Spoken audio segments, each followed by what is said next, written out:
they are blocking the exits into gold and silver, aka capital controls, or banking restrictions on how you can spend your money. Let me explain. I work for a full-service gold and silver, physical gold and silver dealer, and today we had multiple clients who are trying to wire us funds to purchase gold and silver to escape the failing fiat system, and guess the banks are no longer allowing the wires to go through, not just to us, but to any precious metals companies. The official reason they're giving is because they're worried about fraud, about scammers out there, and it's not to say that there aren't any in the space. But to have these banks put in a blanket policy, no precious metals, no gold or silver at all, they don't want you outside their system. They want to keep you in the fiat system. If you transfer your wealth into physical gold and silver, they're no longer making a fee off of you.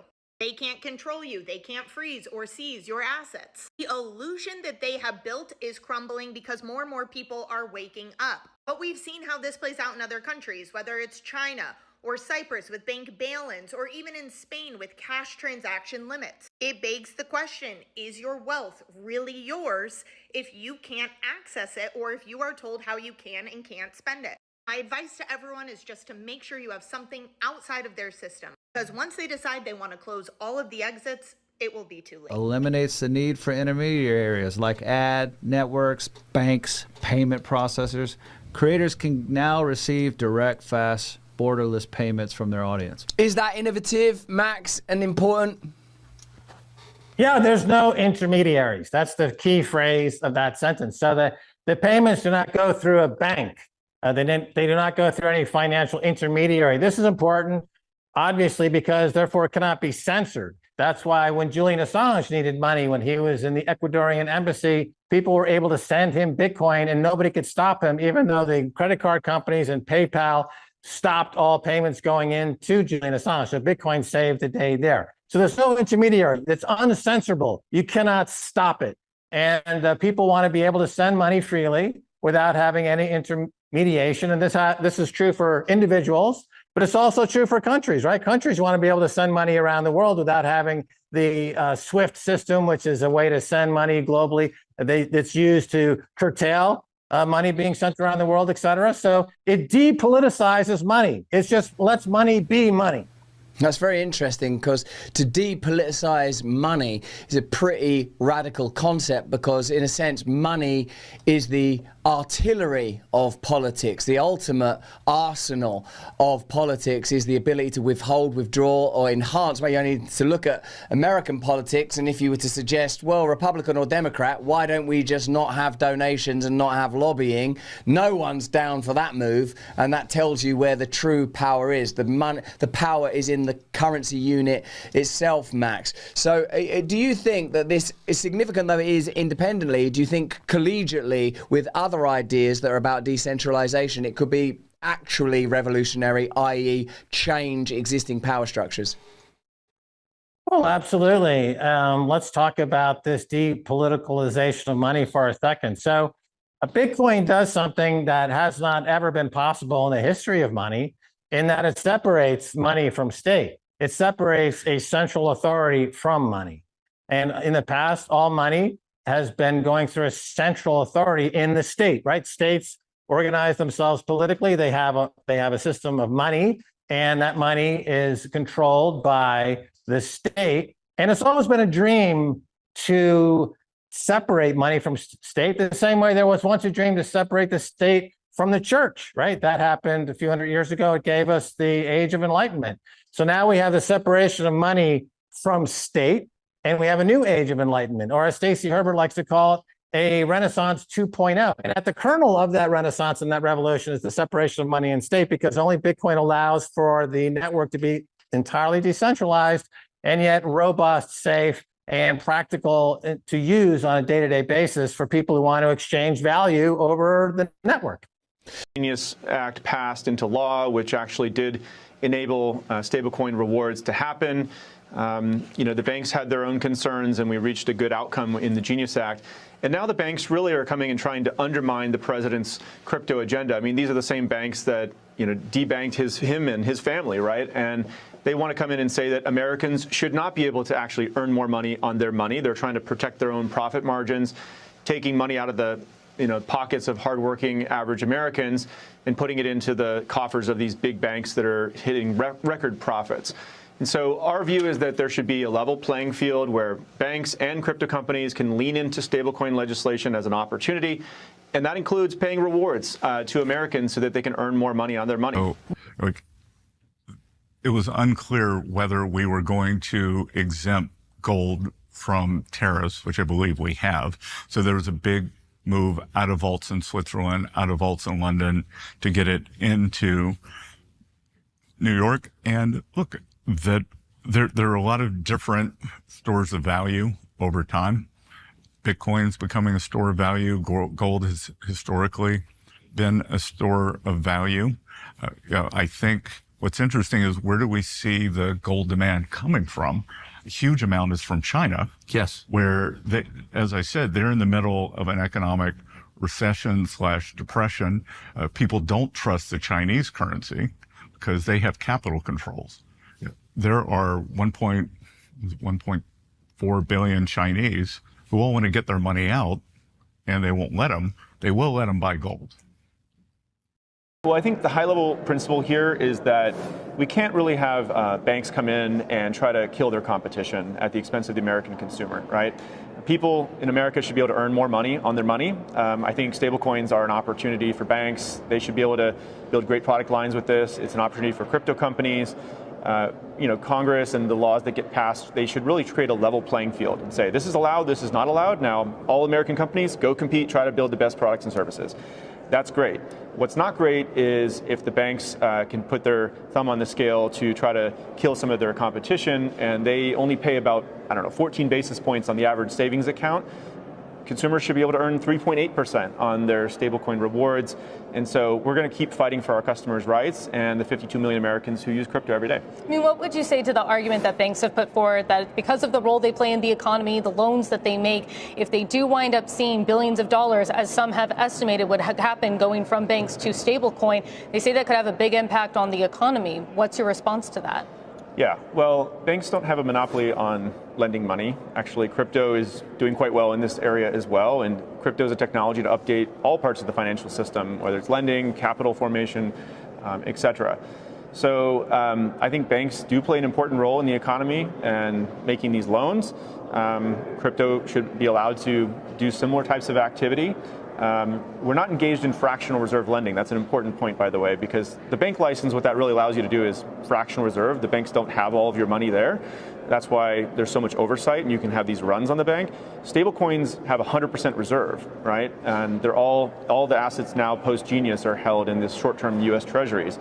So in my view, it's actually a safer place to store your money, and crypto companies should be allowed to compete and offer loans just like banks. But coming off the gold standard was hugely beneficial to this process of financialization. When you look at the people that are currently governing your country from the shadows, these are 8, 9, 10 billionaires. They're all interested in the same thing, which was to continue to enrich themselves. So these people are calling the shots from behind the scenes. These are the people that are shaping the behavior of the president and the Congress, both, because effectively they own everything. I mean, let's be frank.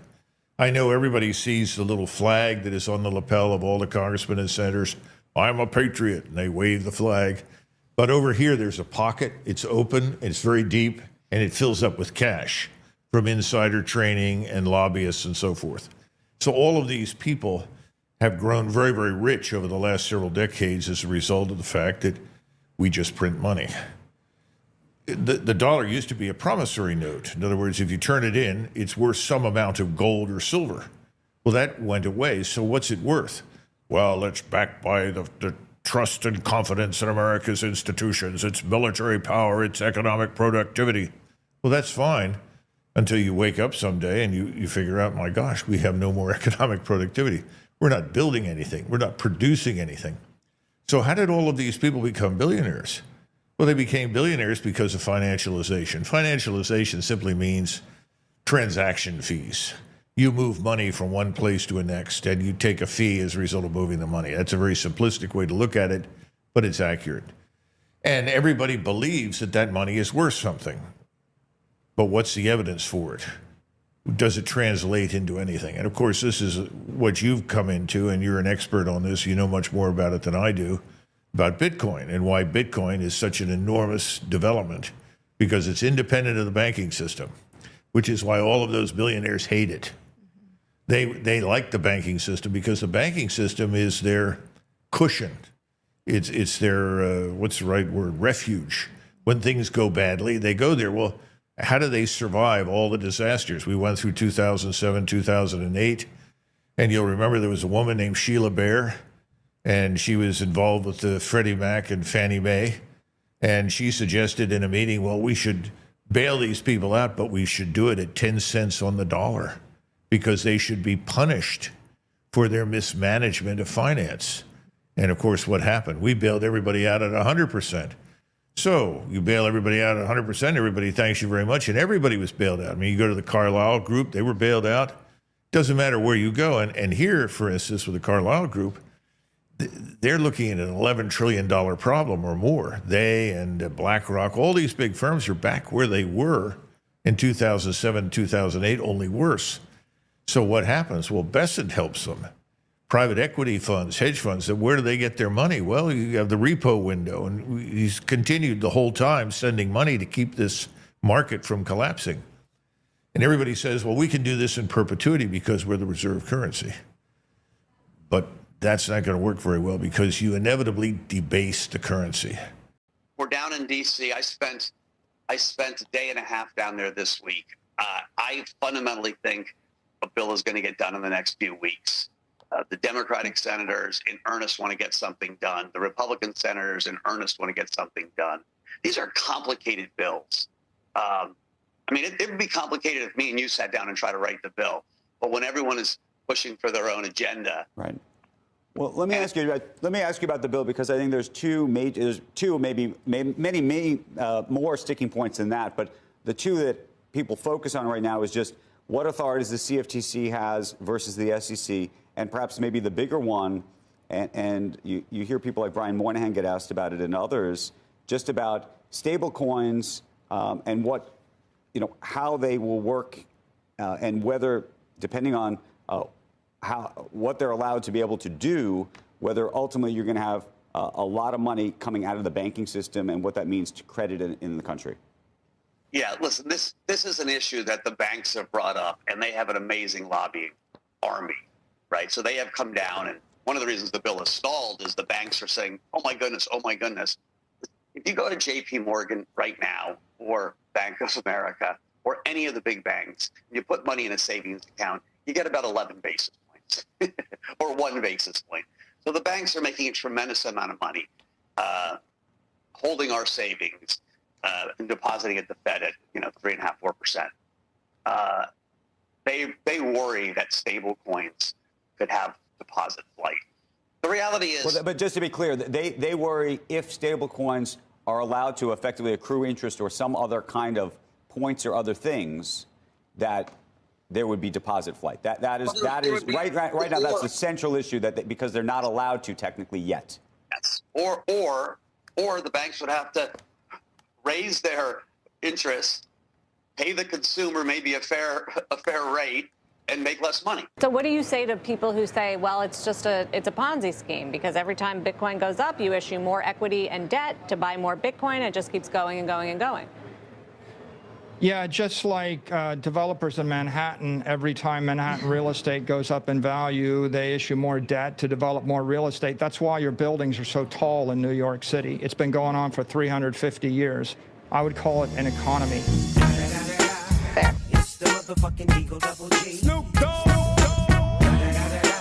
We're in a digital gold rush. Well, over the next 4 to 8 years, we think institutional adoption increases drastically. We think sovereign adoption increases drastically. We think digital credit starts to permeate throughout the rest of the market. Because of those dynamics, you've got even the Bitcoin ETF being the most successful ETF in history. That success is going to breed more success, and it already has.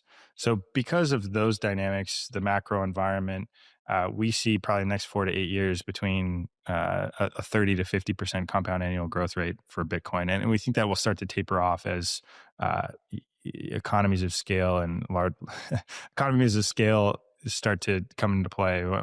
once Bitcoin's at a $10 trillion asset, it's probably going to be significantly less volatile, and the compound annual growth rate will be reducing over time into the future. But you think we get 30 to 50% over the next decade?